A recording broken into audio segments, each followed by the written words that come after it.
Our last Architonic talk here at Light and Building is a very special one, a very particular one. Maybe I should introduce you first, and give you a last name. This is Simon Lamunière, who is a native of Geneva in Switzerland.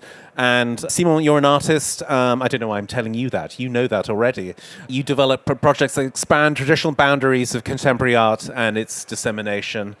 So after training as an artist, you became curator at the Center of Contemporary Image in Geneva from the mid-90s to 2003, and then curator of the Documenta X website and subsequently of Art Unlimited, the section for monumental artworks at Art Basel from 2000 to 2011. You also curated the sculpture park Le Domaine de Mouy from 2014 to 2016 and directed the art, design and architecture exhibition Open House from 2018 to 2023.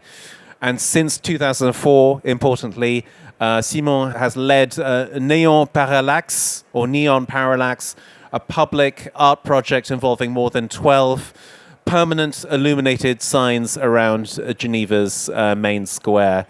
How does light as a medium compare with others when it comes to artistic endeavor? What's specific about light in art? Artists working with light started rather early after World War II.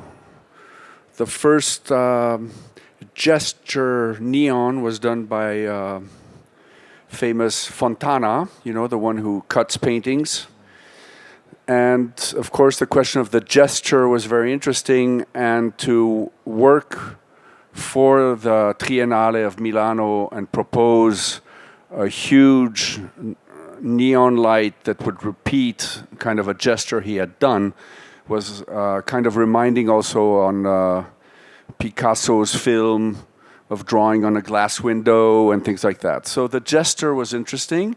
And then we also, later on, with the minimal artists, the famous Dan Flavin, the American scene of minimal and conceptual art from Bruce Nauman, Dan Flavin, Kazut, Keith Saunier. I mean, there's numerous artists who have worked with light, and probably because it was the 60s and this technology was going really strongly into advertisement. Also, these artists worked with video and other mediums, so they were also curious about experimenting their art in other mediums than just painting or sculpture. So the neon was a kind of in-between media who would also strike attention in a different way. Let's turn to Neon Parallax, Simon. I mean, what is it and how did it come about? Well, Neon Parallax started, the first thought was in my kitchen in 2002 with a curator friend, an art historian. We were discussing of how painful it is to do something in public art in cities, because we're always confronted with architectural projects that are depending on budgets, city budgets, and things like that. First, maybe I should say I come from an architecture family. I mean, my father's was architect, my sister is architect, I have a sister-in-law who's an architect, and another sister who's doing art dealing. So we're pretty strongly involved, I'd say, in the art world, with the interests from my youth towards architecture, urbanism, spotting spaces. And I remember when I was studying art in the school, and at the time we were learning about Bruce Nauman, Dan Flavin, and artists like this, and we were looking at this gorgeous lakeside we have in Geneva. When night comes, you have all these neon signs which appear on the lakefront. And so we have a very sponsored postcard of Geneva, I'd say, that appears. And when I was studying art, of course, like a lot of students at the time, I was smoking joints, thinking how nice the reflections of the neons on the water would be. And I was also thinking of Bruce Nauman, who was writing his name, such as Bruce. It's a piece that's called My Name is Written on the Surface of the Moon from '66. And so we were in a way dreaming of, could we use neon to do artworks. And in this kitchen, we were discussing of comparing this advertisement, because you have hotels, banks, watches, of course, all the Geneva industry would be represented there, also international brands. And then we would compare this to another space in Geneva. So if you look at this, you have this kind of diamond shape. Well, it's a three-sided diamond shape of the lake.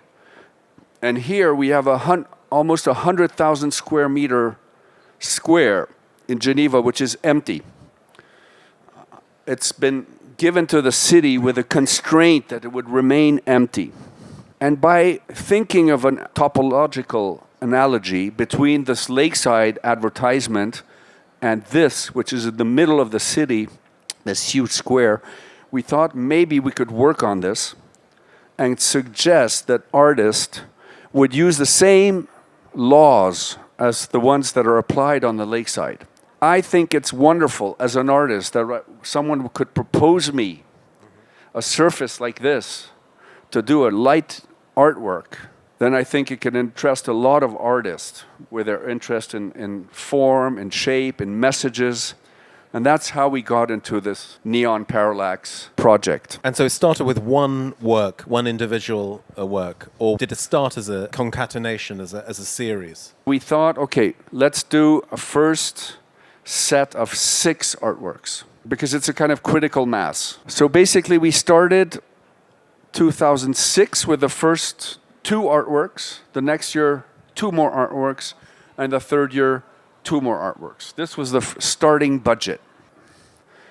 Now this is the situation we're having now. There's 12 projects which are part of Neon Parallax, and there's 2 other projects which are not part of Neon Parallax, but have been added by a different logic to this urbanism situation. So the first artwork we produced was with Sylvie Fleury, and it was a very interesting. I'll show also the second artwork that we produced. And it was very interesting because on one hand we had this abstraction of a neon, and on the other we had a message saying yes to everything. So for us it was a gorgeous start in 2006 to have, on one side we have very simple Futura font. Right, yeah, typeface, yeah, font. Saying yes to all. So there's a text base, typeface, also feminist, because yes to all is also in pink letters. And then we have this abstraction of a neon, which is at the same time also a ready-made, like artists did ready-mades, except it's of course not a ready-made, but we have I'd say it's almost an object rather than just a light. Could almost be like a found object. Yeah. And this is very interesting because my question was going to be, obviously, with the existing commercial neons down on the lake, those iconic neons. For the most part, you're dealing with their logos, but it's type. It's logo type, that these are letters. And I wonder whether that same logic would be applied consistently through a Neon Parallax, but no. So you have, here we see, even at the early stages, the example of something which is not written language. It's a different kind of form. At the end of the lecture, also show some details of the artworks, because I think it's very interesting to see that the artists have really thought of their project more than just in terms of logo type. Sure. For example, here we have it's coming for the German-speaking. It says Christian Jankowski from Berlin. Soll ich noch Geld ausgeben? This is a writing it's also very in situ thought. You know, there's a relationship to space, because this neon faces 2 huge private banks in Geneva.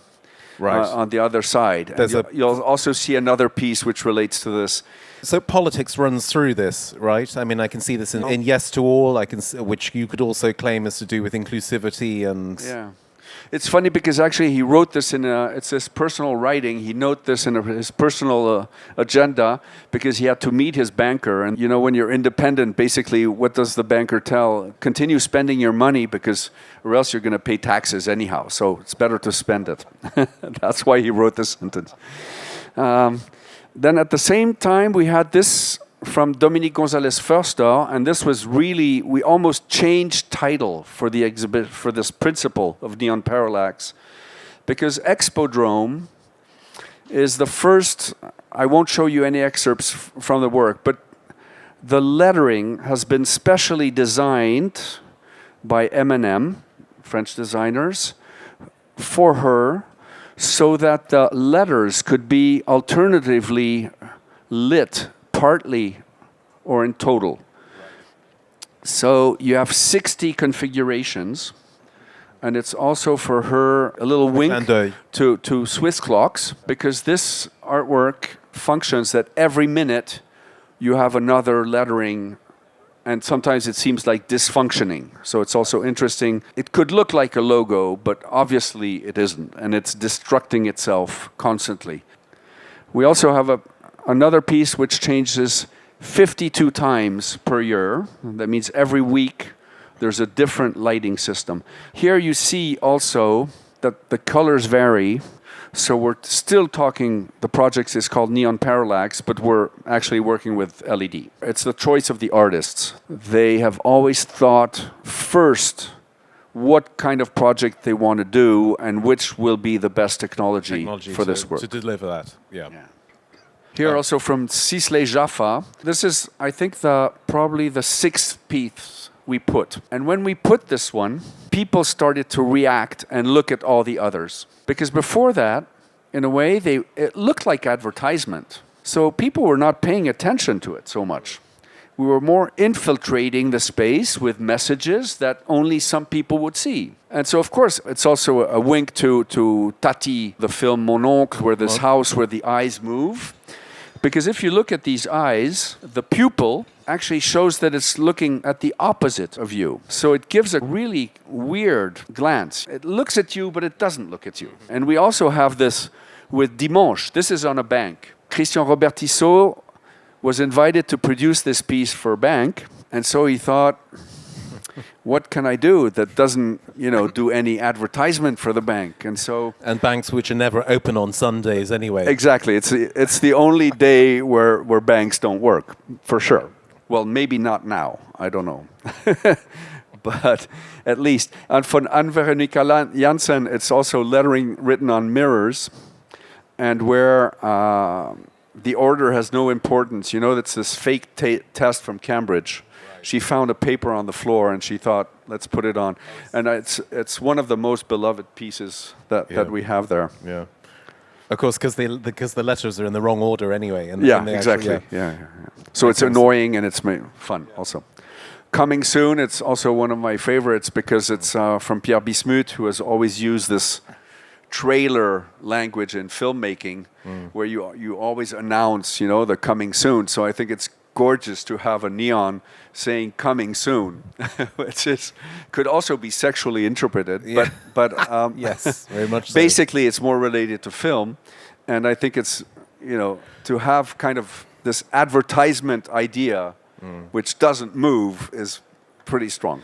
Now, unfortunately, we're running out of time, but I really want to get now to an extremely important point, Simon, which is that, correct me if I'm wrong, that this whole project, this wonderful living archive of these public art light pieces is under threat. Is that right? Yes, because the technology, of course, demands repairs, and these repairs have costs. And we've entered into a conflict, some citizens and the funds, the art funds, because they don't really want to spend money to restore these artworks if it's too expensive. There was a petition. Now everybody in Geneva knows about this project. Before, it was maybe only the curious people who were looking at them. Is there any chance of trying to win some kind of listed, protected status for these works? That's what we're working on, and also there's a group that's been founded, which is called Neon Public, which aims to find funding and help protect these artworks. So you can find this if you search online for Neon Parallax, Geneva. That would take you to the right place, right? Yeah. Utterly, utterly beautiful. And for me, this is something that should definitely be protected because it belongs to all of us, in a sense. Simon, thank you very much for your time. It's absolutely fascinating and it's brilliant what you've done, you've curated over the years. Good luck. I hope next time I see you that Neon Parallax still exists.